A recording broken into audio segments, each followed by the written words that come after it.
Ya, kita hari ini dan selanjutnya akan membahas strategi dan ciri pekerjaan iblis. Sudah beberapa hal sih kita bahas, tapi ini saya mau rangkum dalam kalimat-kalimat yang cukup ringkas, tapi bisa mencakup semua yang sudah kita bahas. Oke. Nah, jadi apa sih keinginan iblis itu? Keinginan iblis itu adalah mencari mangsa atau sasaran. Kenapa begitu? Ya, itu namanya iblis. Iblis itu apa pekerjaannya? Ya, pekerjaannya mencari mangsa. Dan dia jelas-jelas berposisi sebagai makhluk yang melawan Allah, memberontak kepada Allah dan melawan Allah. Ya, kalau ditanya kenapa begitu, ya itulah ciri iblis. Misalnya, kenapa kerbau makan rumput? Ya, karena dia binatang memamah biak, maka makanannya rumput. Ya, sedangkan manusia bukan binatang memamah biak, sehingga tidak makan rumput. Ya, jadi kenapa iblis kok kerjaannya mencari mangsa? Ya itulah iblis namanya. Iblis itu memang sudah dari sononya. Memang dia seperti itu. Kerjaannya memang seperti itu. Apakah iblis mungkin bertobat? Nggak mungkin. Kenapa tidak mungkin? Ya, karena memang dia cirinya iblis itu tidak mungkin bertobat. Ya, jadi kenapa anjing punya anak anjing? Kok anjing tidak punya anak kucing? Ya, memang dia anjing. Anjing ya anaknya anjing. Gitu kan. Jadi iblis itu apa kerjaannya? Ya kerjaannya melawan Allah. Mencari dan mencari mangsa. Ya. Melawan Allah dan mencari mangsa. Saya langsung aja tulis di sini.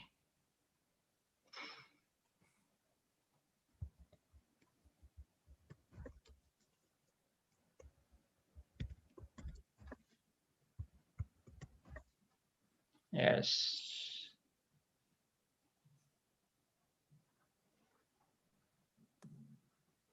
Oke.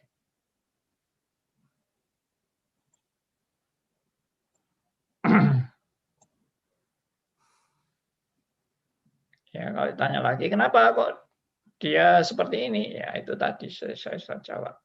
Ya, memang itulah hakikatnya iblis. Adalah memang dia berada untuk melawan Allah dan mencari mangsa.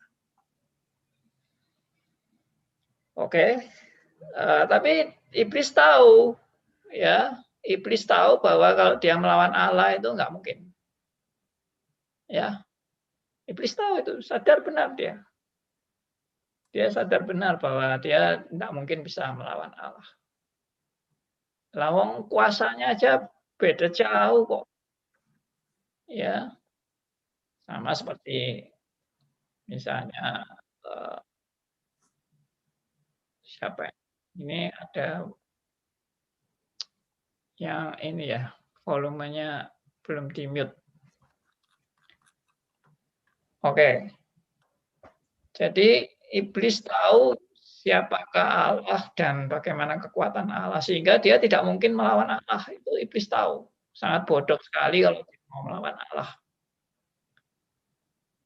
Sebentar ya, ini kok suaranya feedback terus. Coba di mute Yusuf.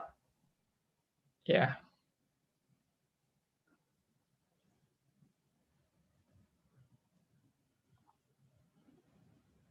baik.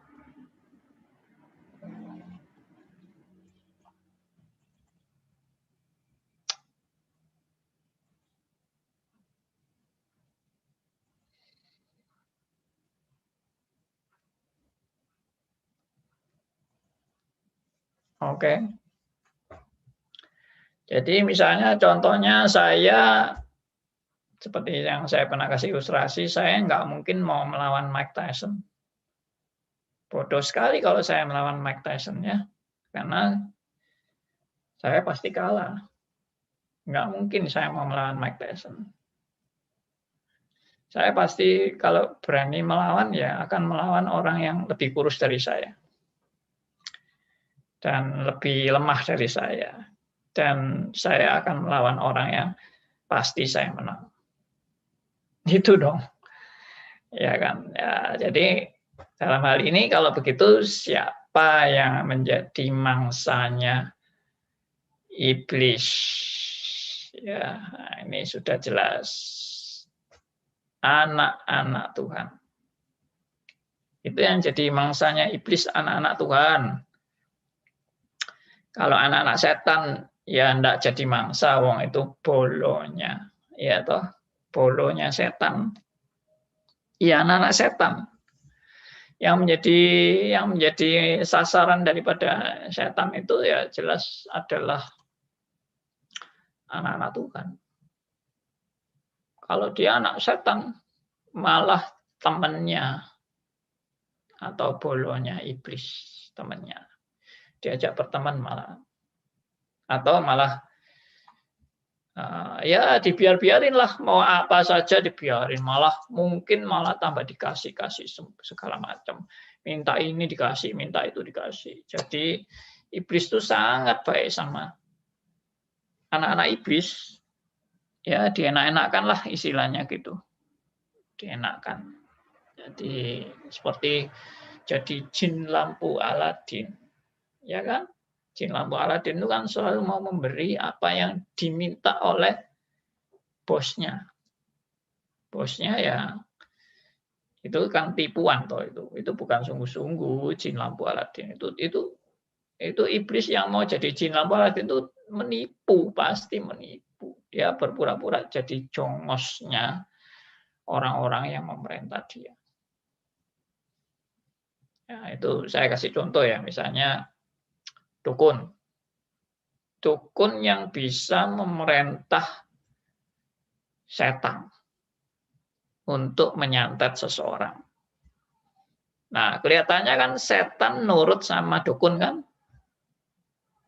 Nah, itu tipuan iblis. Itu dukun itu sudah merasa, oh dia hebat, dia bisa menyantet seseorang. Dia bisa memerintahkan setan untuk menyantet orang itu. Wah, seolah-olah dukunnya kan dukun sakti kan, dukun yang bisa merintah setan. Padahal mana mungkin setan itu diperintah sama dukun itu. Ya, itu jelas-jelas setan, si dukun itu sudah dipermainkan oleh si setan. Si setannya pura-pura mau nurut sama maunya dukun ini. Lalu bisa menyantet orang yang mau disantet tuh, ayo buat dia sakit. Ya, buat dia tidak bisa sembuh dari sakitnya, buat dia menderita hidupnya. Oh, sungguh, ternyata orangnya sakit sungguhan, menderita sungguhan. Yaitu permainannya iblis. Ya, jadi malah tambah keinginannya tambah diturutin, mau apa saja diturutin. Makanya jadi anak Tuhan, kalau minta terus dan terus-menerus diturutin oleh Tuhan, itu tanda tanya besar. Apakah Tuhan itu selalu mau nurutin keinginan anak-anaknya?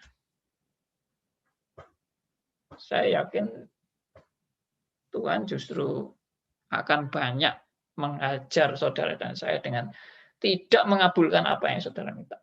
Ya memang sekali-kali bisa dikabulkan, tapi tidak selalu. Kalau selalu itu berbahaya. Ya makanya status saya di Facebook, kalau kamu permintaanmu selalu dituruti, kamu selalu sehat, kamu tidak pernah dapat musibah, kamu selalu usahamu selalu berhasil, apapun yang kamu minta kamu terima. Jangan cepat-cepat senang. Jangan cepat-cepat, oh ini pasti berkat Tuhan. Karena aku tidak pernah digagalkan Tuhan. Apapun yang aku minta, Tuhan selalu nuruti. Justru hati-hati. Ya, apa yang kamu minta selalu dituruti. Itu hati-hati. Itu mungkin bukan Tuhan yang kasih. Itu mungkin jin lampu Aladin yang kasih kamu. Selalu minta, selalu dikasih. Loh, kalau gitu kan, kalau Tuhan bukan begitu kan tidak enak ikut Tuhan. Minta apapun tidak dikasih. Minta apa, dibiarin. Tidak dikubris. Kan tidak enak ikut Tuhan kayak gitu. Ya, saudara merasa itu tidak enak, tapi itu salah satu bukti kasih Allah di dalam mau mendidik saudara dan saya. Ya, oke, kembali ke sini lagi. Jadi memang iblis itu mangsanya siapa? Ya anak-anak Tuhan. Lalu saya kurung di situ termasuk Tuhan Yesus. Karena Tuhan Yesus itu juga anak Allah kan. Tapi anak yang tunggal. Tapi menurut si setan, waktu Tuhan Yesus menjadi manusia, itulah saatnya menggoda Tuhan Yesus untuk mau menjatuhkan dia. Waktu Tuhan Yesus masih sebagai belum berinkarnasi dan dia sebagai Allah pribadi kedua itu nggak pernah, apa pernah iblis mencobai Allah? Nggak pernah dong. Gila bener deh kalau iblis mencobai Allah. Ya, Allah tidak bisa dicobai oleh siapapun. Dan iblis tahu levelnya lah. Sadar dirilah iblis kalau menghadap kepada Allah itu sadar diri. Ya. Dalam Yakobus 2:19 dikatakan iblis itu gemetar itu kalau menghadap kepada Allah, itu gemetar. Ya, dia tahu kepada Allah, dia bukan tidak tahu Allah. Ya, iblis itu bukan ateis. Iblis itu orang teis, bukan orang, makhluk teis. Makhluk yang percaya kepada Allah. Bukan ateis. Ateis itu lebih goblok dari iblis. Maaf. Mungkin terlalu kasar saya. Nah ya, ngomong iblis saja masih percaya sama Allah. Kok ada orang tidak mau percaya sama Allah? Itu kan lebih bodoh dari iblis kan. Oke, saya kembali lagi. Jadi kenapa kok iblis bernafsu juga mau mencari mangsa itu Tuhan Yesus dijadikan mangsa? Karena waktu Tuhan Yesus menjadi manusia, iblis punya pemikiran waktu Tuhan Yesus jadi manusia itu mungkin bisa dijatuhkan sebagai manusia. Makanya iblis semangat itu di dalam menggoda dan mau menjatuhkan Tuhan Yesus. Sangat semangat. Ya, itu pernah kita bahaskan sebelum ini, pencobaan Tuhan Yesus. Itu nanti akan saya bahas lebih detail lagi tentang pencobaan Tuhan Yesus, tapi belum waktunya sekarang. Ya, nanti saya akan membahas itu secara lebih detail tentang pencobaan iblis kepada Tuhan Yesus. Oke, sekarang pencobaan iblis kepada anak-anak Tuhan. Ini sudah bukan rahasia lagi kalau anak-anak Tuhan itu jadi sasaran iblis kan. Sudah sejak zaman Adam dan Hawa. Bahkan sebelum Adam dan Hawa jatuh dalam dosa, itu sudah sasaran iblis. Sampai Adam dan Hawa jatuh dalam dosa. Berarti iblis merasa menang kan? Wah, saya menang. Rasain lu sekarang jatuh dalam dosa, lu sekarang berada di dalam kuasa dosa. jadi hamba dosa. Ya, itu iblis merasa, wah 1-0, gua menang. Tapi dia nggak tahu.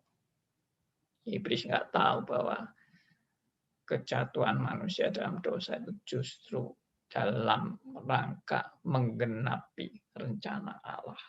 Iblis nggak tahu itu. Dia merasa dirinya hebat. Ya, sekali lagi saya mau katakan, iblis itu memang pinter dan banyak hal yang dia bisa tahu. Tapi dia tidak maha tahu.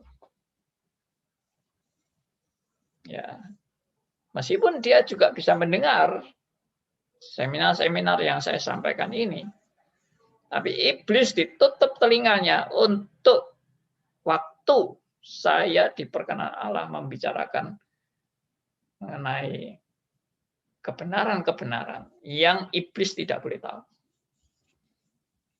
Waktu saya bicara kebenaran yang iblis tidak boleh tahu, kupingnya ditutup sama Tuhan. Jadi meskipun iblis hebat, Tuhan lebih hebat dari iblis.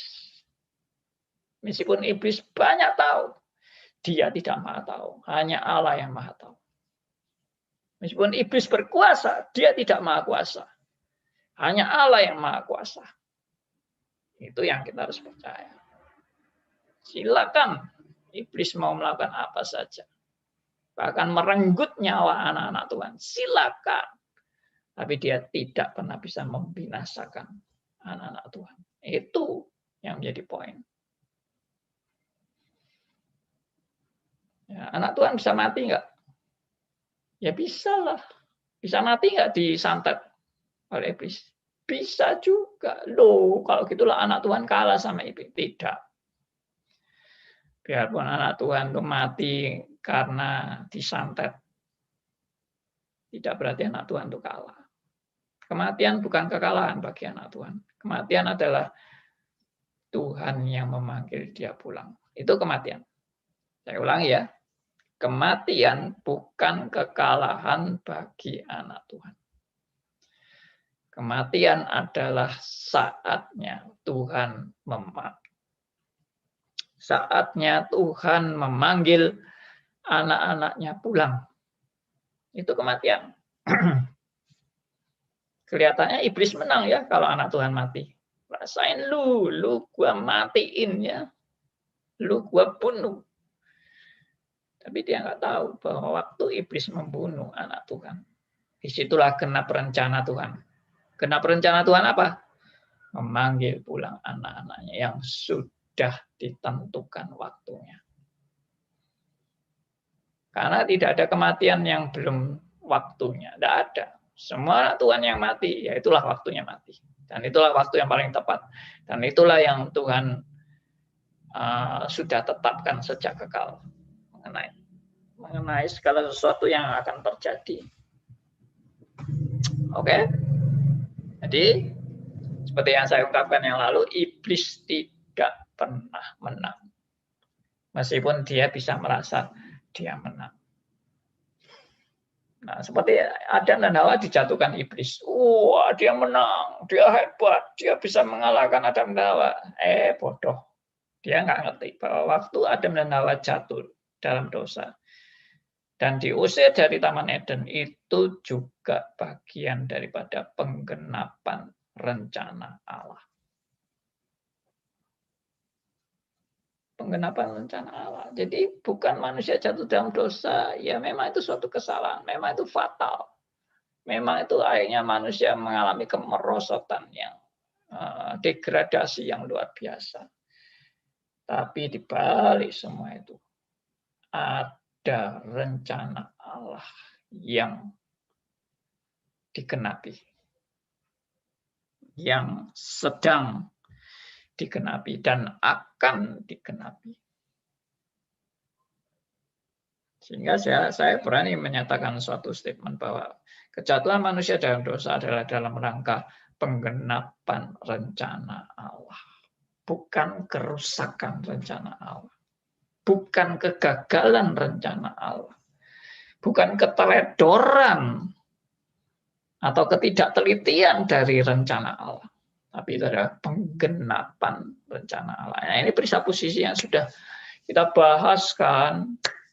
Itu pentingnya presupposisi. Bahwa kejatuhan Adam dan Hawa itu bukan semata-mata kecelakaan. Meskipun memang itu secara fenomena bisa disebut sebagai kecelakaan.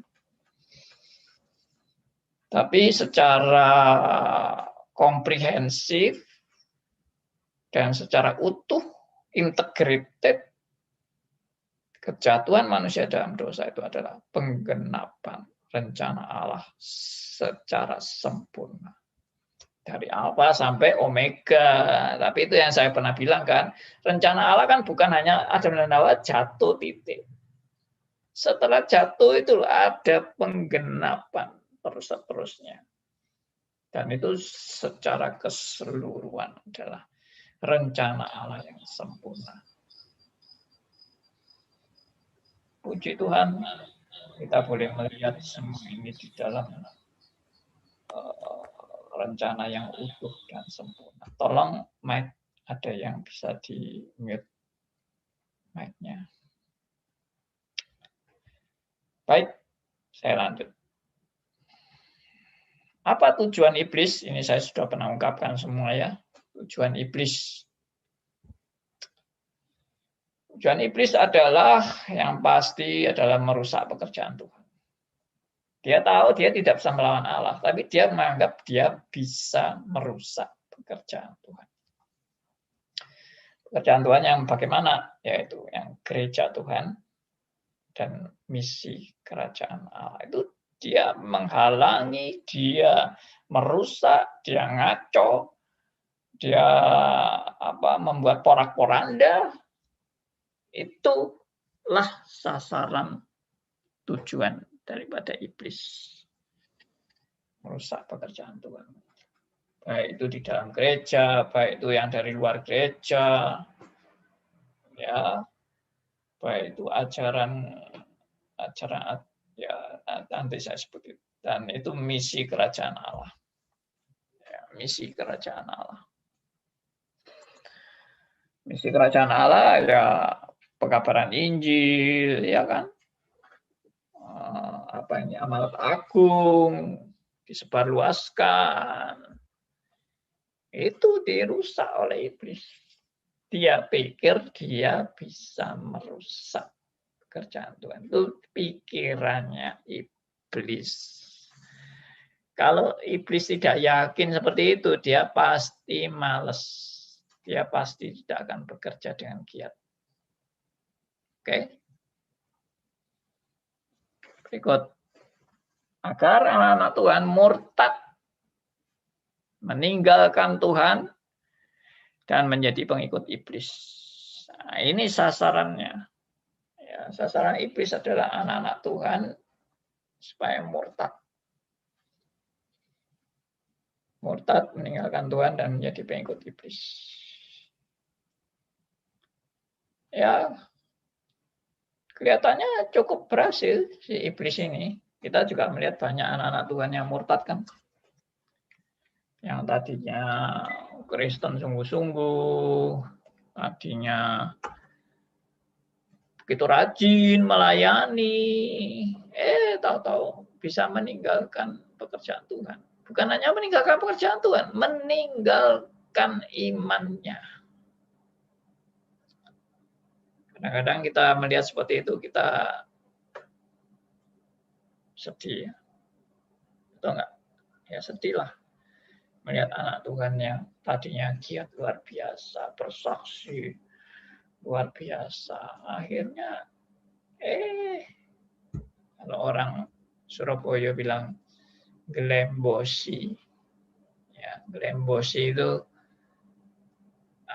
melempem, lalu omongnya gede, ya. Tapi kenyataannya gak ada yang terwujud dari omongan yang gede itu. Ya, kalau orang Jakarta mungkin omdo ya. Omong doang.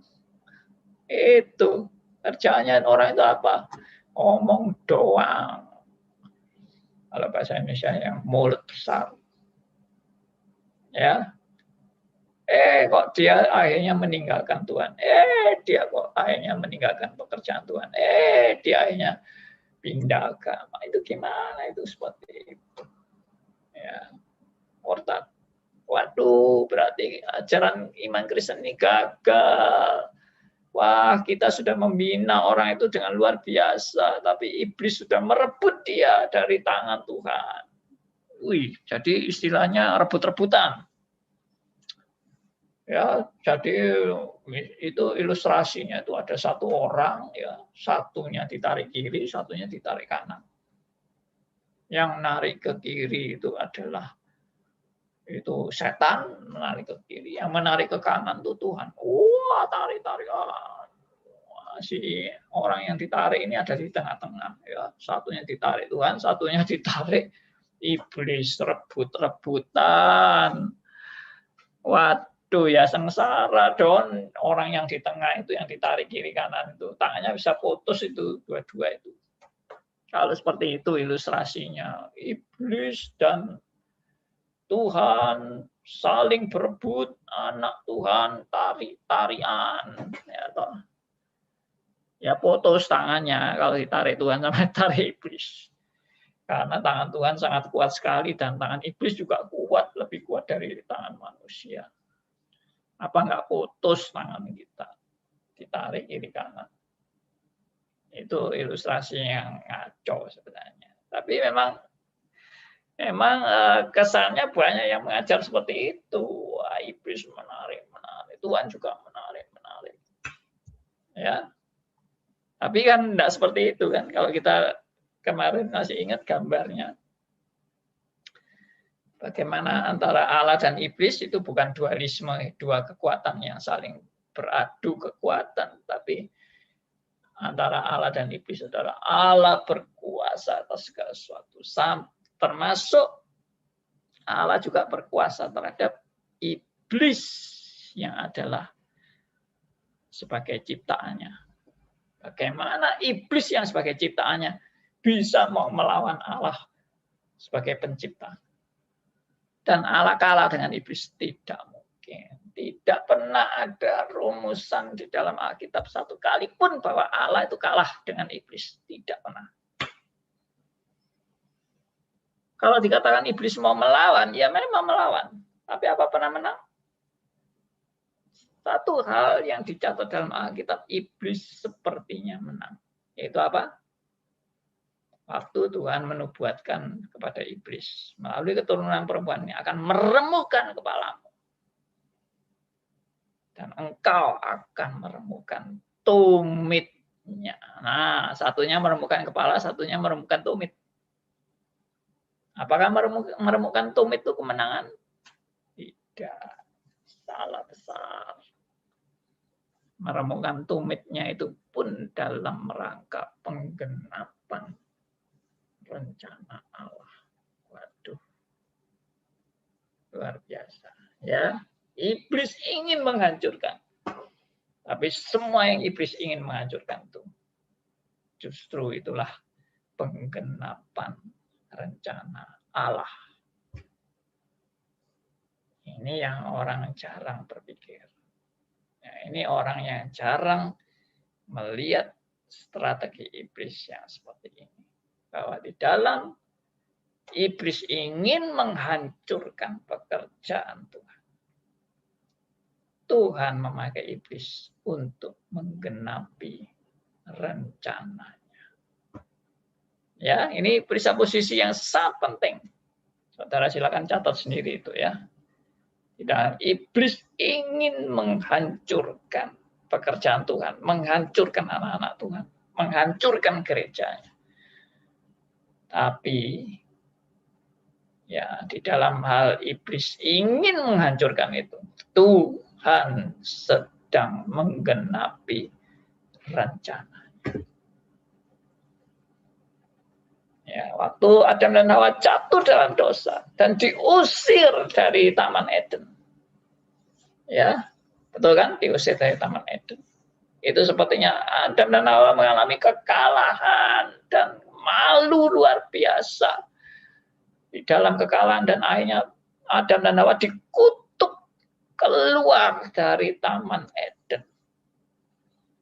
Tapi banyak orang tidak meneliti baik-baik. Pada saat Adam dan Hawa keluar dari Taman Eden, ada catatan kecil dalam Alkitab yang menunjukkan bahwa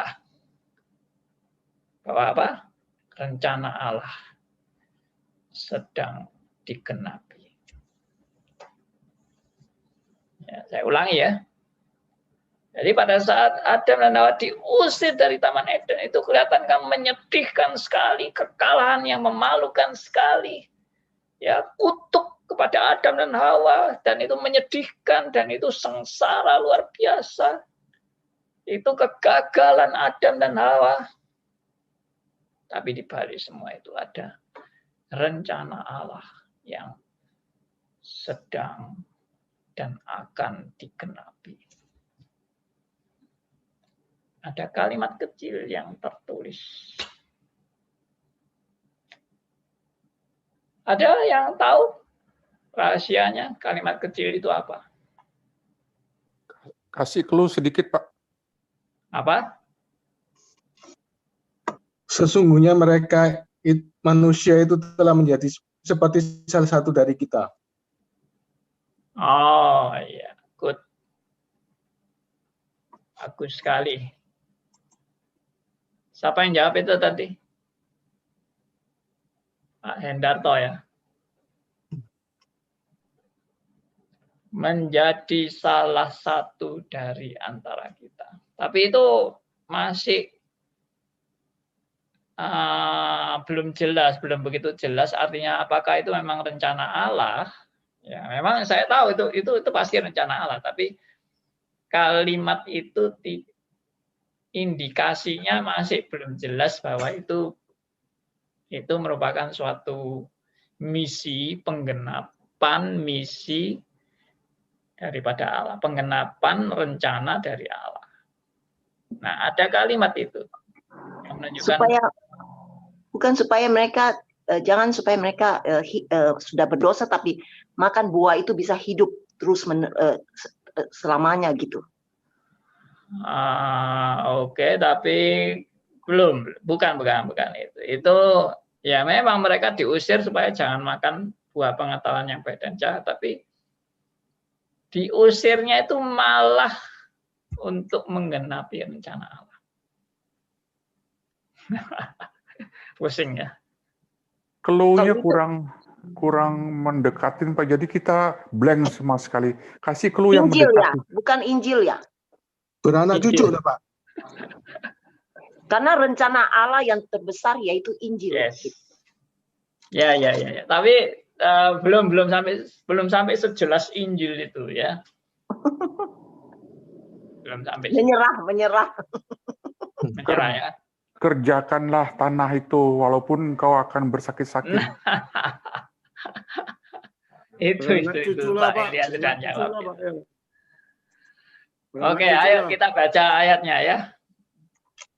Kita baca ayatnya. Kejatuhan Adam dan Hawa. Ya. Kerjakanlah bumi, tapi dengan bersusah payah. Tapi disuruh kerjakan, begitu ya Pak? Ya itu oke, tapi masih belum nangkep ini kalimat yang saya mau itu. Beranak cuculah dan bertambah banyak lah. Beranak cuculah dan bertambah beranak banyak. Cuculah. Penulis itu juga oke, tapi masih belum jelas. Ya, coba ini baca. Yusak ya bacakannya. Ya. Dari Kejadian pasal 3. Kejadian pasal 3. Ayat ke-23. Pak. Kejadian 3 ayat yang ke-23. Lalu Tuhan Allah mengusir dia dari Taman Eden supaya ia mengusahakan tanah dari mana ia diambil. Yes. Perhatikan. Ini dari mana dia diambil? Ya. Lalu Tuhan Allah mengusir dia dari Taman Eden. Diusir kan, tidak enak kan ini, diusir kan. Tapi ada supayanya. Supaya apa? Mengusahakan. Mengusahakan tanah dari mana dia diambil. Berarti ada misinya. Ada misinya ini. Jadi bukan hanya sekedar diusir. Berarti mengelola dong, mengelola Yes. alam semesta gitu. Iya. Itu memang diutus untuk mengelola. Nah, Anda supaya lebih tahu lagi, ini kalimat mengusir ini, bahasa Indonesianya ini nggak enak mengusir ini. Coba saya lihat bahasa Inggrisnya. Dari American Standard Version. Yes, coba lihat ini. Yang pintar bahasa Inggris. Elia pintar nggak? Pintar ya? Jadul Pak, jadul Pesan Pak. mana Elia? S3. Bahasa Inggris ya? S3, SD, SMP, SMA Pak. Ini namanya therefore Jehovah God sent him forth from the Yes. Garden of Eden to till the ground from whence he was taken. Yes. Nah ini send him forth. Apa itu? Send him Mengutus, forth. mengutus. Yes, mengutus. Jadi ini Adam dan Hawa ini diutus oleh Allah. Ya memang betul, ini merupakan hukuman, itu betul. Saya tidak menyangkal bahwa Adam dan Hawa keluar dari Taman Eden itu adalah hukuman. Tapi di balik hukuman ada penggenapan rencana Allah. Dan penggenapan rencana Allah itu mereka diutus untuk mengelola tanah dari mana mereka diambil. Berarti ada misi yang harus dilakukan. Dan ini menurut saya ini adalah penggenapan. Allah memang tidak punya rencana Adam dan Hawa itu di Taman Eden selama-lamanya. Kalau selama-lamanya di Taman Eden, lalu Adam dan Hawa beranak cucu di Taman Eden, nggak cukup Taman Eden itu untuk anak cucunya Adam dan Hawa. Bagaimana? Mau ditaruh mana itu anak cucu Adam dan Hawa? Kalau jumlahnya bisa seperti sekian, sudah 7 miliar manusia di Taman Eden itu bagaimana itu jadinya? Ya, jadi ya inilah, ini dari satu sisi itu kelihatan sebagai suatu hukuman. Tapi dari satu sisi ini adalah penggenapan rencana Allah. Dan itu tadi yang ditambahkan rekan-rekan itu semua oke, itu benar itu. Menjadi salah satu dari Allah, ya, menjadi seperti salah satu dari Allah. Kemudian beranak cuculah, kemudian mengelola tanah, ya, memelihara taman. Ya, taman tuh akhirnya sekarang luas tamannya. Tamannya itu seluruh dunia. Tamannya bukan hanya Taman Eden, tapi taman seluruh dunia itu dikelola. Oke, sudah jelas ini.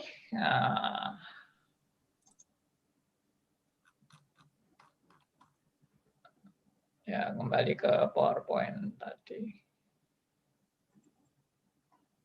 Ya, jadi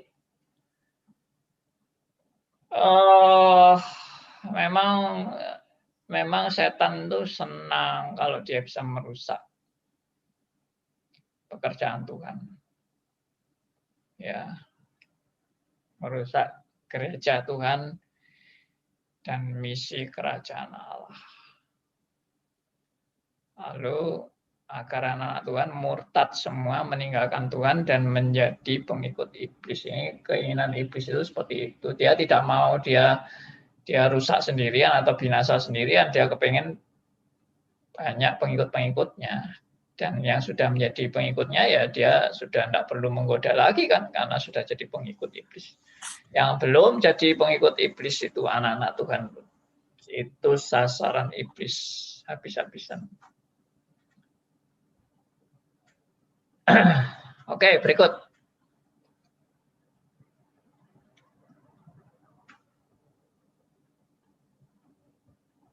Itu yang tadi saya bilang kan, tujuan iblis kan merusak pekerjaan Tuhan. Ya, itu merusak gerejanya. Pekerjaan Tuhan itu apa? Ya gerejanya, gereja Tuhan. Gerejanya ini huruf besar mestinya. Sebentar.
Ya, jadi merusak gerejanya.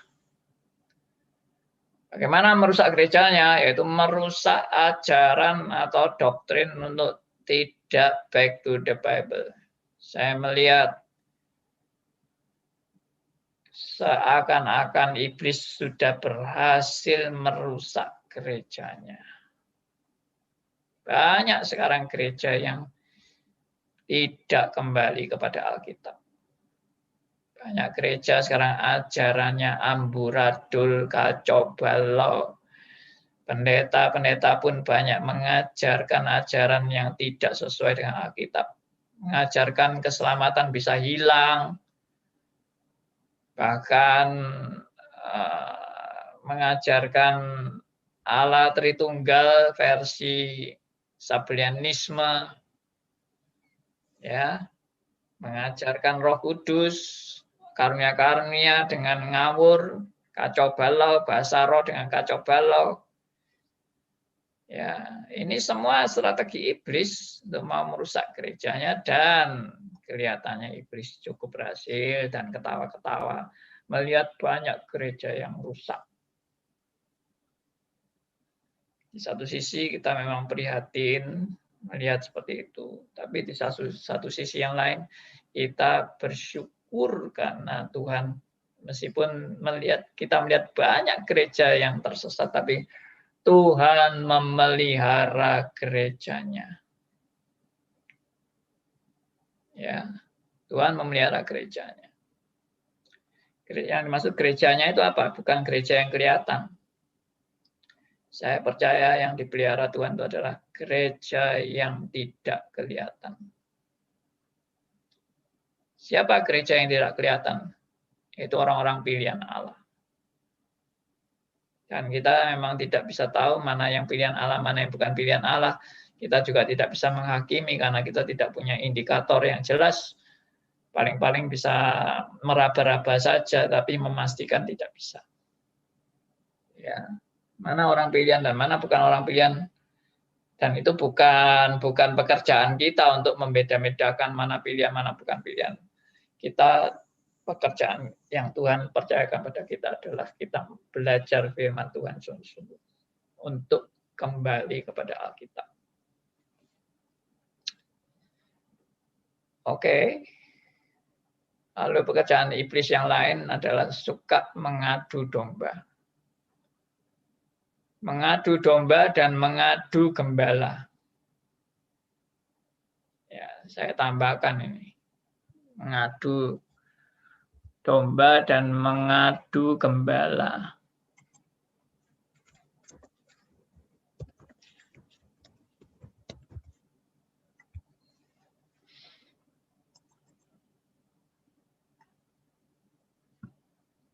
Ya.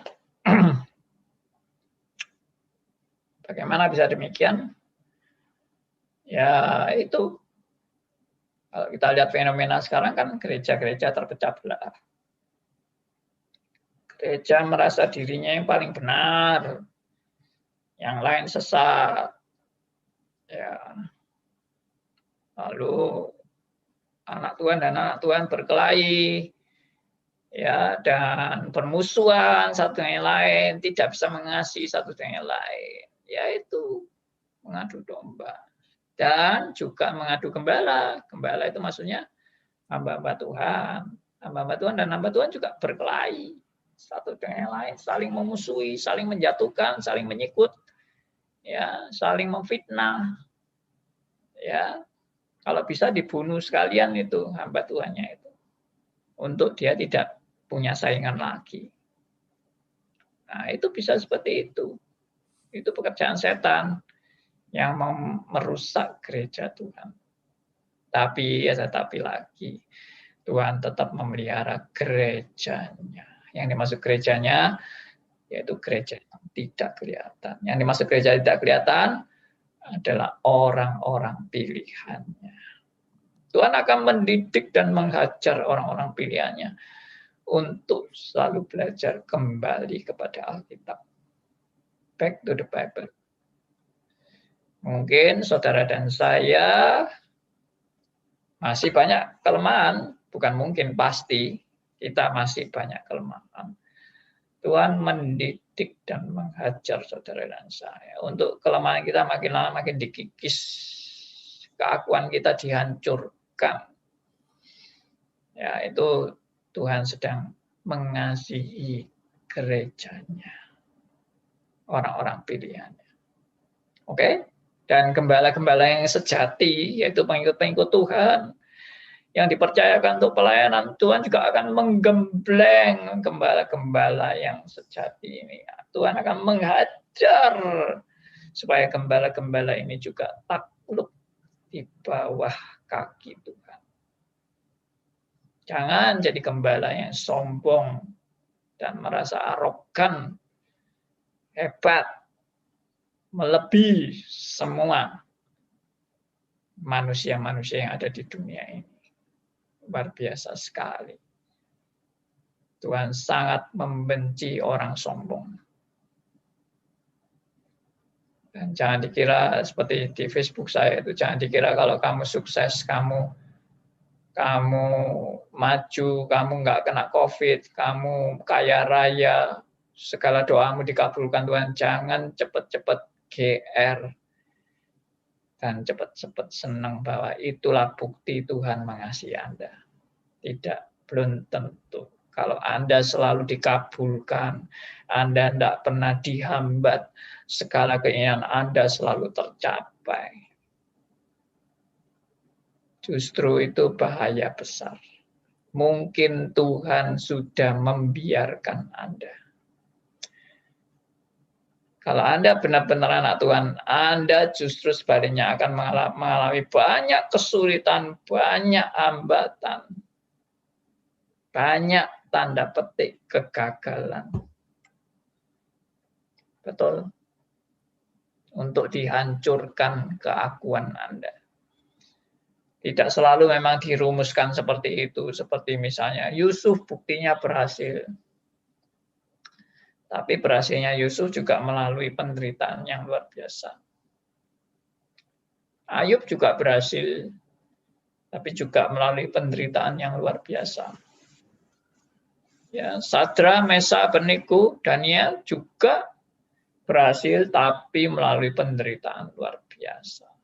Anda sudah mengalami itu.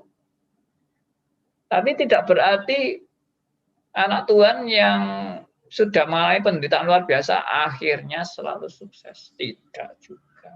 Jangan mengukur kesuksesan dari ukuran lahiriah. Itu tidak benar dan itu sesat. Ya, kalau kita mau lihat kenyataan di Alkitab, yang tidak mengalami sukses secara lahiriah juga banyak. Stefanus mati dilempari batu. Yohanes Pembaptis mati dipenggal kepalanya. Ya, murid-murid Tuhan Yesus akhirnya mati semua sebagai martir di tengah-tengah pelayanan mereka, kecuali Yohanes, Rasul Yohanes mati di tempat pembuangan. Itu pun di tempat pembuangan. Jadi dalam hal ini jangan cepat-cepat senang kalau Anda mengalami kesuksesan dan keberhasilan. Ya, ukuran keberhasilan dan kesuksesan itu bukan ukuran lahir ya, tapi ukuran batinnya. Dan yang tahu itu hanya Tuhan. Manusia tidak berhak menghakimi dan menentukan ini hamba Tuhan brengsek, ini hamba Tuhan yang mulia. Yang menghakimi manusia, bukan. Yang menghakimi itu adalah Allah. Kita nggak tahu, dan saya juga sangat takut untuk menghakimi sesama manusia, apalagi menghakimi hamba Tuhan. Nggak berani saya. Yang tahu cuma Tuhan aja deh. Dan yang saya tahu pasti adalah tidak ada seorang pun yang baik di mata Allah. Itu yang saya tahu. Karena itu Alkitab. Ya, itu bukan saya menghakimi. Itu Alkitab yang bilang tidak ada seorang pun yang baik di mata Allah. Jadi kalau saudara bilang, wah itu baik-baik sekali.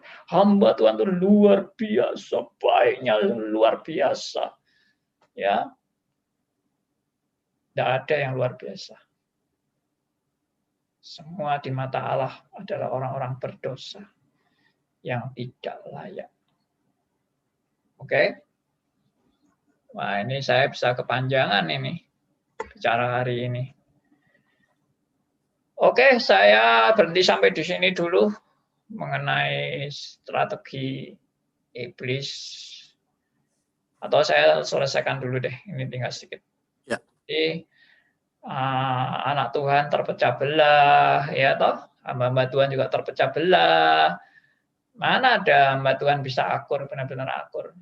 Itu sulit sekali itu mempersatukan hamba Tuhan. Terlalu banyak yang gengsi untuk mau merendahkan diri satu dengan yang lain. Tapi ada juga yang kebablasan, anak Tuhan yang kebablasan, terus wah ayo kita bersatu dengan yang sesat pun bersatu. Nah, itu ngaco tambahan bersatunya. Ya, bukan lagi rendah hati, itu ngaco itu. Ya, anak Tuhan dan anak Tuhan, hamba Tuhan dan hamba Tuhan harus bersatu, tapi bersatu di dalam kebenaran. Bukan bersatu lalu nggak peduli ajaran ngaco-ngaco, ya pokoknya bersatu aja. Ya. Oke, tujuannya merusak pekerjaan Tuhan, gereja Tuhan, dan misi kerajaan Allah dirusak. Nah, ini sudah tadi. Ya, baik. Saya berhenti sampai sini, saya serahkan kepada Yusak. Baik, bagi para pendengar yang terkasih, Anda juga bisa bergabung ya, baik itu lewat WhatsApp di 081357901628, 081357901628, atau bisa lewat live chat di YouTube kami. Oke, Pak Yohanes, silakan. Andi. Ya, Pak Yohanes. Jumpa lagi. Ya, di pemberitaan yang terakhir itu kan anak Tuhan saling ya terpecah belah, hamba Tuhan juga gitu kan. Terus tadi disebutkan dunia sepertinya ya tambah rusak. Terus anak Tuhannya juga ada yang sampai parah-parah akhirnya meninggal. Tadi kan Pak Andi bilang tetap semuanya masih dalam pemeliharaan Tuhan, Tuhan masih bermurah hati gitu. Jadi yes. Tuhan tidak kalah gitu kan. Cuman ada yang komentar gini Pak. Hari lepas hari gitu, yang tambah rusak itu kan rasanya lebih banyak daripada yang tambah benar Pak. Ditambah yang tadi sesama anak Tuhan juga saling ribut gitu kan, nggak sungguh-sungguh walaupun sudah ikut ke gereja. Kemudian sesama hamba Tuhan juga ada konflik-konflik, ada yang gengsi dan lain-lain yang Pak Andi tadi sebutkan. Kalau kita melihat atau memperhatikan hati Tuhan gitu Pak, yang nggak benar itu, waduh, banyak sekali dibandingkan yang tambah benar kan Pak. Tentunya hati Tuhan itu kan sedih, luka gitu Pak. Seperti kita sebagai orang tua kalau ngelihat anak kita, semua sih anak-anak kita yang kita sayangi, yang kita perhatikan, tapi hari lepas hari kok makin jauh sama kita, makin mendekati yang nggak benar, gitu kan, gontok-gontokan. Kan kita juga hatinya kecewa tiap hari, kecewa berbulan-bulan, bertahun-tahun kecewa terus kan. Frustrasi. Gimana tuh gitu Pak. Nah, hati Tuhan juga begitu kan Pak. Dibandingkan yang benernya lebih banyak yang nggak bener. Sekarang pertanyaan apa Pak Yohanes? Ya, tadi kan dibilangin Tuhan tetap masih menang gitu kan Pak. Ya. Ya bener sih kita orang Livon percaya. Cuman hati Tuhannya kan, aduh semuanya kok tambah ngecewain gitu Pak lah. Ya, saya jawab ya. Saya jawab.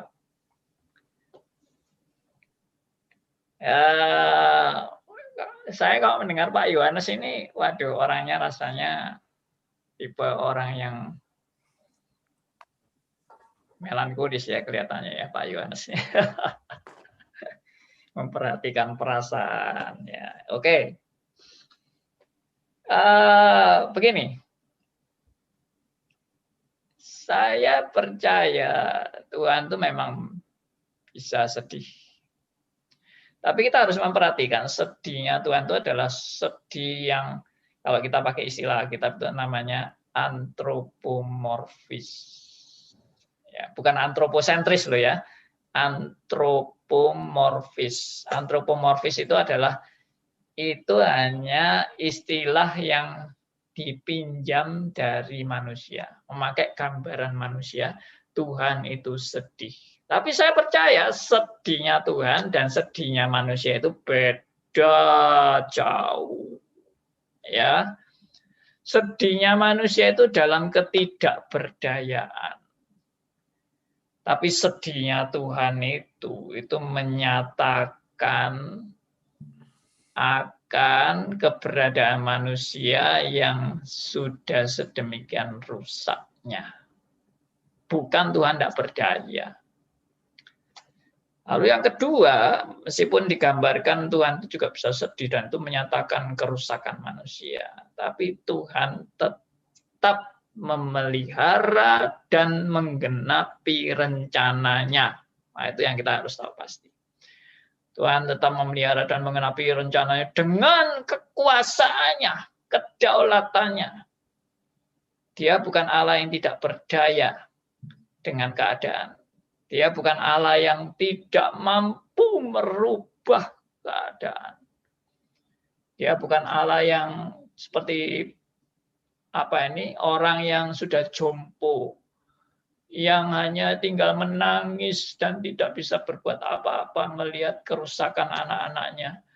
Dan dia sudah jadi orang jompo. Oh tidak, sama sekali tidak. Allah tidak pernah digambarkan seperti orang jompo. Allah tetap berdaulat dan maha kuasa menetapkan semuanya. Jadi, yang kita lihat ini hanya fenomenanya.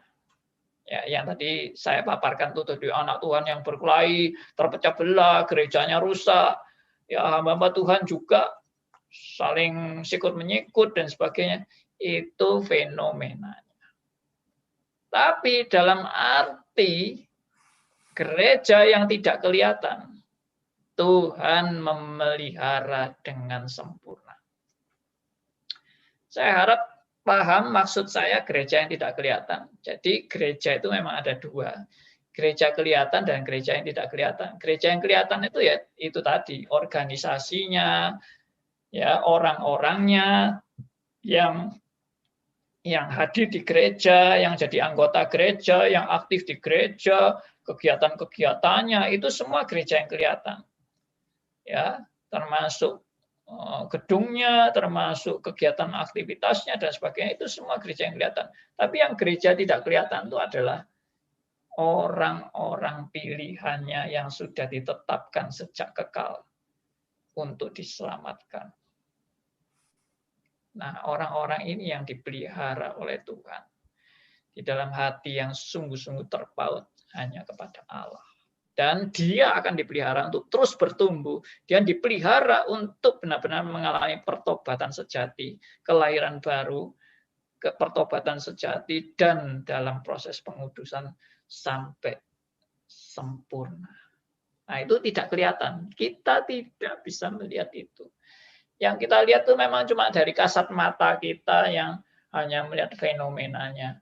Kita tidak melihat orang-orang yang masih mungkin diam di rumah, yang hatinya benar-benar dekat dengan Tuhan, dan yang dibentuk dan dihajar oleh Tuhan, yang menangis dengan air matanya dalam pertobatannya, itu kita tidak melihat. Tapi ada orang seperti itu. Saya percaya di dalam sejarah kerajaan Allah, Tuhan terus bekerja. Ya, Tuhan terus bekerja.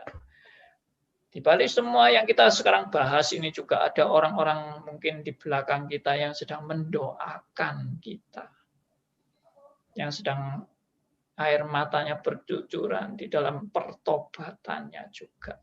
Kita nggak tahu, kita nggak bisa melihat. Jadi percayalah Pak Yohanes, rencana Tuhan terus akan digenapi. Ya, oke, saya kembalikan ke Yusuf.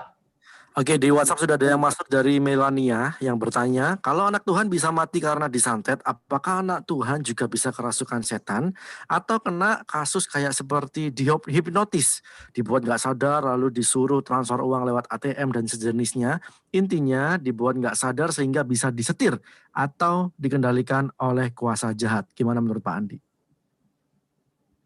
Oke. Ya, Melani. Terima kasih buat pertanyaannya. Ya. Untuk anak Tuhan, apakah bisa disantet? Bisa. Apakah bisa dibunuh melalui santet? Bisa. Tapi tidak pernah bisa dibinasakan. Pertanyaannya tadi adalah, bisakah kerasukan setan? Saya jawab, sepengetahuan saya, tidak bisa. Kenapa tidak bisa? Karena ada prinsipnya, yaitu kerasukan itu sama dengan kerasukan itu artinya kerasukan itu adalah sepenuhnya seluruh kehidupan kita itu dikuasai setan dan dikendalikan setan 100%. Itu kerasukan. Ya, seperti eksorsis atau ya pokoknya kerasukan itu seluruh syaraf-syaraf kita ini dikendalikan oleh si setan. Dan itu tidak mungkin terjadi pada anak Tuhan. Kenapa? Karena kita punya Roh Kudus. Dan Alkitab pernah bilang, roh yang ada di dalam kita lebih besar daripada roh yang ada di dunia ini. Jadi tidak mungkin sampai Roh Kudus itu dihabisin oleh setan dan kemudian tidak bisa berkutik. Lain dengan anak Tuhan bisa mati. Anak Tuhan bisa mati itu karena panggilan Tuhan. Itu tadi saya katakan ya. Memang setan seolah-olah bisa membunuh. Dan saya katakan anak Tuhan bisa mati bukan hanya karena setan. Anak Tuhan bisa mati karena kanker. Anak Tuhan bisa mati karena kecelakaan pesawat. Anak Tuhan bisa mati karena dibunuh oleh penjahat. Semua bisa mati. Tapi matinya anak Tuhan itu selalu karena Tuhan memanggil dia pulang. Tapi kalau kerasukan, no. Tuhan tidak pernah memanggil anak Tuhan untuk kerasukan. Tapi kalau dicobai ya, anak Tuhan bisa dicobai dan diizinkan oleh Tuhan untuk dicobai. Saya pernah mengkhotbahkan mengenai anak Tuhan yang dicobai. Ya itu kapan-kapan nanti saya akan bahas lagi. Jadi anak Tuhan bisa disantet atau bisa dihipnotis. Apakah bisa? Saya kasih tanda petik, bisa. Bisa dalam sekejap dia sepertinya disetir dalam alam bawah sadar dia sampai menggunakan ATM dan dikuras habis uangnya, itu juga seizin Tuhan. Tapi saya percaya kalau anak Tuhan yang dikuras sampai dengan izin Tuhan, Tuhan juga tetap punya maksud di balik semua itu. Ada maksud Tuhan. Ya, mungkin supaya dia juga tidak bergantung kepada hartanya, dia betul-betul belajar bergantung hanya kepada Allah, karena harta bukan segala-galanya, dan seterusnya dan seterusnya. Ya, oke, itu jawaban saya. Pak Andi, boleh nanya? Yes. Oke, Widya. Ini, barusan ini kan saya kan ada kelompok pemuritan. Itu salah satu teman saya itu cucunya itu gantung diri, Pak, masih umur 11 tahun gantung dirinya di kamar mandi dengan talinya shower. Itu setelah diteliti, anak ini dia tuh belajar dari YouTube. Di situ ditulis bahwa mati itu tidak menderita. Nah, kenapa anak ini mau bunuh diri? Nggak tahu, nggak ada tulisan. Padahal dia tiap hari ada daily buku daily apa itu namanya? Aduh lupa. Nah, buku harian, buku harian. Gitu ya? Bukan buku harian. Buku harian.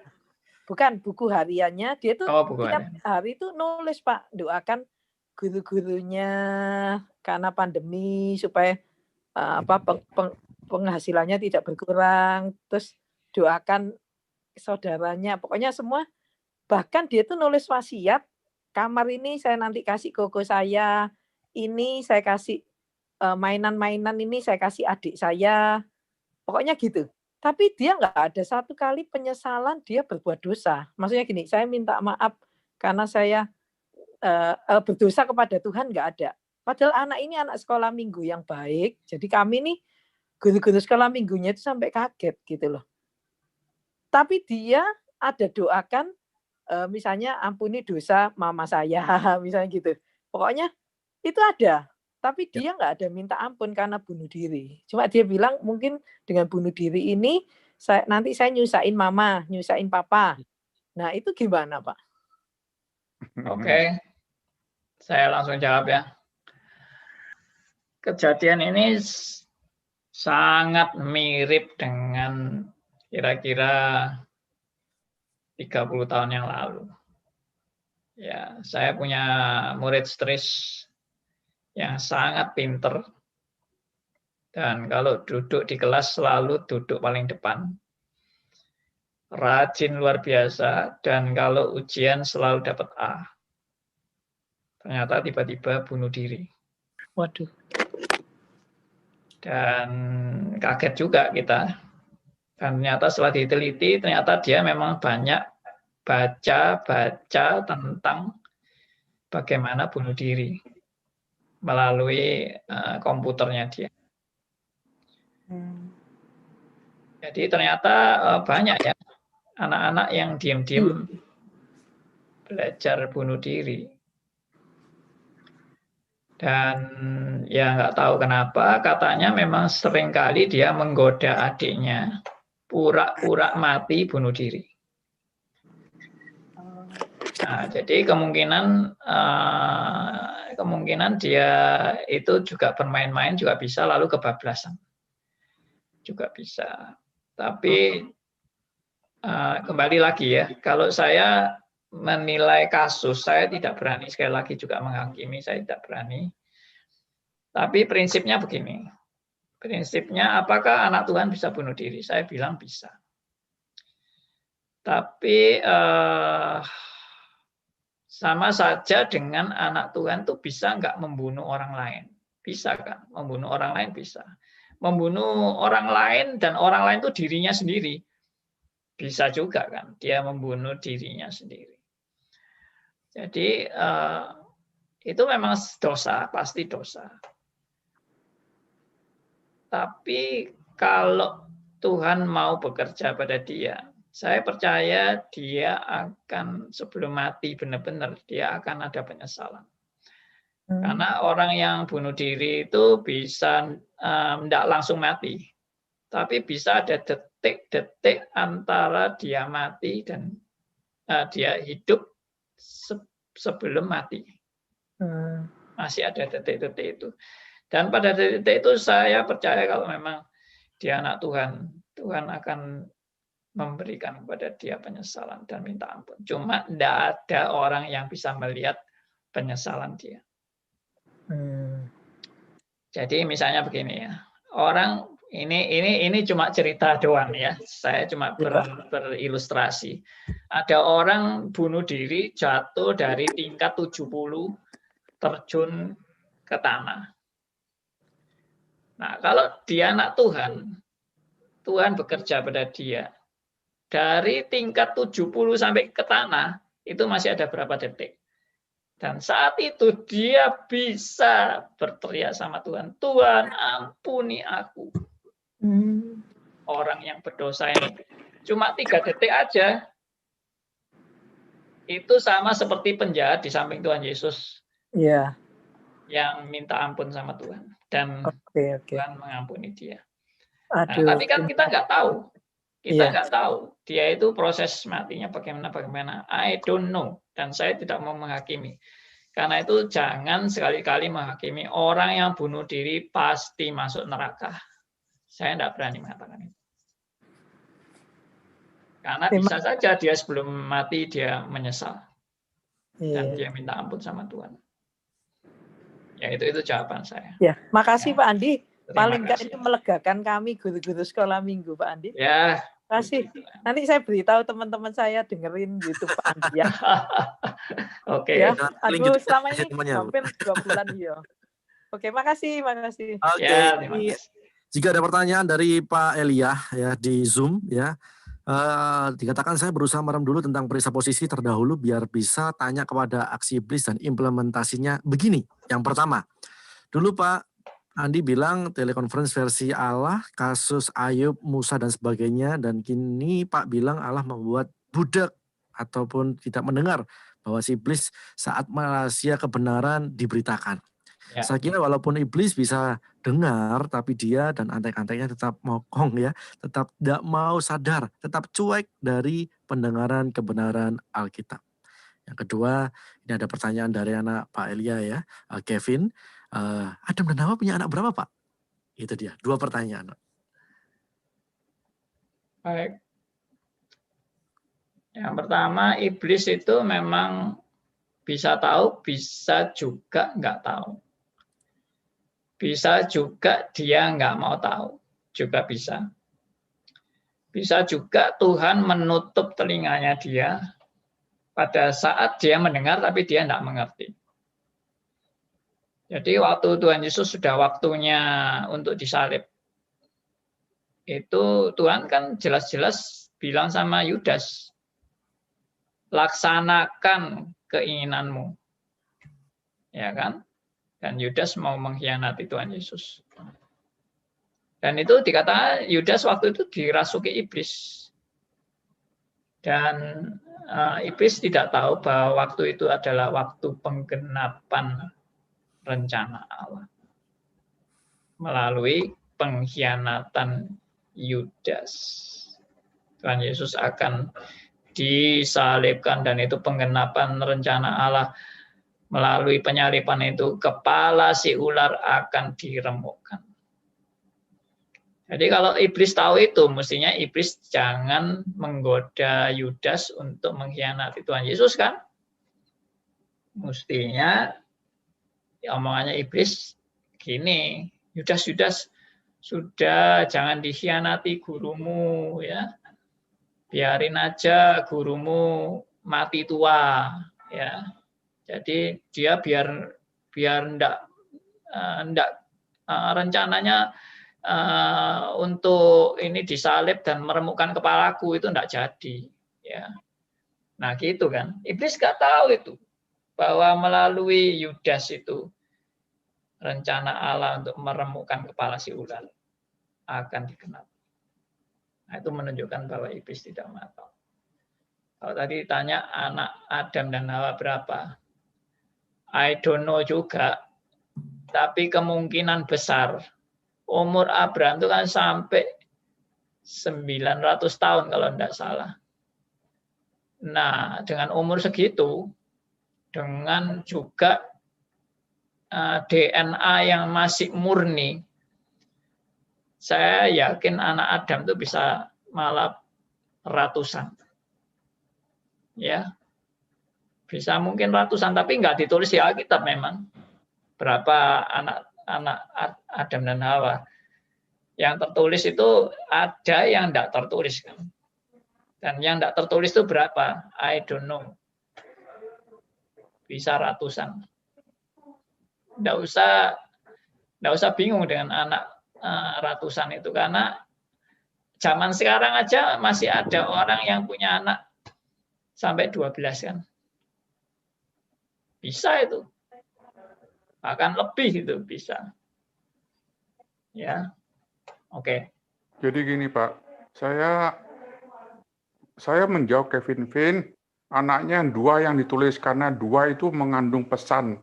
Yang lain tidak penting, Vin. Makanya nggak ditulis. Jadi tidak ada message bagi anak-anaknya. Karena dia berpikir gini, loh kan sudah mati. Terus nanti anak-anak itu kawin sama siapa? Apakah kawin sedarah dan seterusnya dan sebagainya. Nah, saya memberikan pengertian kepada Kevin, dia itu kan masih polos gitu ya, tanda kutip ya, walaupun sudah 23 tahun. Tapi pemahaman Alkitab ini perlu kita berikan sebagai orang tua yang dimengertikan oleh Tuhan untuk anak kita. Begitu Pak, thank you. Ya. Oke, di WhatsApp sudah ada yang masuk Pak Andi Halim dari Priscilia. Pak, di tempat usaha saya ada setan. Beberapa pegawai bisa melihat sosoknya. Ada yang berbentuk bayangan hitam, ada pocong, bunyi-bunyi aneh, barang jatuh, pintu tertutup sendiri, dan lain sebagainya. Pertanyaannya ada 3 ya. Yang pertama, mengapa ada orang yang bisa melihat jelas sosok setan? Mereka juga tidak ingin punya kemampuan ini. Bagaimana cara mengatasinya? Oke, Priscilla. Minggu lalu atau minggu lalu kita sudah bahas tentang orang yang melihat setan. Dan saya tegaskan sebetulnya orang yang melihat setan itu sudah ditipu setan. Karena setan itu roh, bukan bertubuh sama seperti kita. Ya. Dan tidak ada karunia melihat setan. Tidak ada. Dalam Alkitab yang namanya karunia adalah karunia untuk jemaat bertumbuh. Itu tujuan daripada karunia. Tuhan memberikan karunia kepada anak-anaknya supaya demi pertumbuhan jemaat. Kalau karunia yang lihat setan itu bertumbuh apanya? Tidak ada bertumbuhnya. Itu ngaco. Dan yang jelas di Alkitab tidak pernah ada setan gundul, setan gondrong, toyol, gondoruwo, ya, Nyai Roro Kidul dan sebagainya. Tidak pernah ada di Alkitab. Di Alkitab cuma ada 2, iblis dan setan. Ya, kebanyakan iblis itu adalah pengertiannya adalah kepada pemimpin setan, itu yang disebut iblis. Sedangkan setan itu pengikut-pengikutnya. Tapi Alkitab ternyata bergantian menyebut iblis dan setan, saling bergantian. Jadi itu bisa artinya sama, iblis dan setan. Jadi kalau ada setan di kantor Anda, itu tidak usah khawatir, karena setan bisa ada di mana-mana. Setan juga bisa ada di kamar saya, bisa di kamar Anda, bisa di gereja, ya. Justru yang paling banyak itu setan di gereja. Betul nggak? Yang paling banyak setan itu di gereja. Karena apa ya? Karena sasaran setan itu adalah anak-anak Tuhan. Ya, setan mungkin di diskotik nggak ada ya. Di diskotik nggak ada, karena ya dibiarin-biarinlah. Memang diskotik itu sudah hawa nafsunya seperti itu, ya silahkan aja. Oke. Pertanyaan berikutnya, Pak Andi juga pernah bilang jangan diusir kecuali kalau diusir ke bulan. Jadi apa yang harus dilakukan? Sudah didoakan secara dan berikutnya, pernah didoakan juga sama Bu Priscilia ketika berdoa ada rasa deg-degan. Bagaimana bunyi doa yang benar? Mungkin maksudnya adalah bagaimana berdoa yang benar. Mungkin ini pertanyaan terakhir Pak ya, karena sudah mulai. Ya, oke, sudah waktu habis ini. Jadi Jawabannya adalah berdoa enggak usah deg-degan ya. Karena kita percaya Allah lebih berkuasa daripada iblis. Dan bukan Anda yang berhadapan dengan iblis, Tuhan yang akan berhadapan dengan iblis. Ya, jadi nanti saya juga akan jelaskan Kamis ini nanti kemungkinan juga untuk menunjukkan bagaimana kita berhadapan dengan iblis. Ya, nah, itu cukup seru itu. Bagaimana kita berhadapan dengan iblis. Jadi Bu Prisca harus tahan ya dulu ya. Iya dong. Pak Andi, komen terakhir. Kami akan dukung Bapak dalam doa, Pak. Karena biasanya kalau kita cerita tentang setan-setan, ya ada aja Pak yang pokoknya ya. Oh iya. Iya, kami akan dukung Bapak dari dulu bicara setan terus. Ya. Dalam pelayanan saya dari dulu bicara setan terus. Dan memang setan mau menjatuhkan saya. Tapi saya percaya Tuhan saya lebih besar dari setan. Amin. Ya. Pak, belum mati ya Pak ya? Ya. Nanti kalau suatu saat saya mati, jangan dikira saya kalah dengan setan ya. Enggak, betul, Pak. Betul. Oke, mari kita berdoa. Oke. Bapa yang di surga, kami sungguh bersyukur dan berterima kasih karena anugerah-Mu. Kami bersyukur karena belas kasihan Tuhan bagi kami orang-orang berdosa yang tidak layak ini. Kami bersyukur karena kami mempunyai Allah yang lebih besar dari setan dan Allah yang maha kuasa dan menguasai segala sesuatu dan yang menciptakan dan yang menggenapi rencananya dengan sempurna. Terima kasih Tuhan, kami menyerahkan seluruh rekan-rekan yang ikut, Tuhan berkati semuanya. Meskipun tidak sempat ikut bertanya, tidak sempat untuk berdiskusi, tapi biarlah firman yang sudah diberitakan boleh menguatkan dan meneguhkan kami. Terima kasih Tuhan, kami serahkan untuk acara Kamis depan, Tuhan juga boleh berkati. Dalam nama Tuhan kami Yesus Kristus, Tuhan dan Juru Selamat kami yang hidup, kami berdoa. Amin.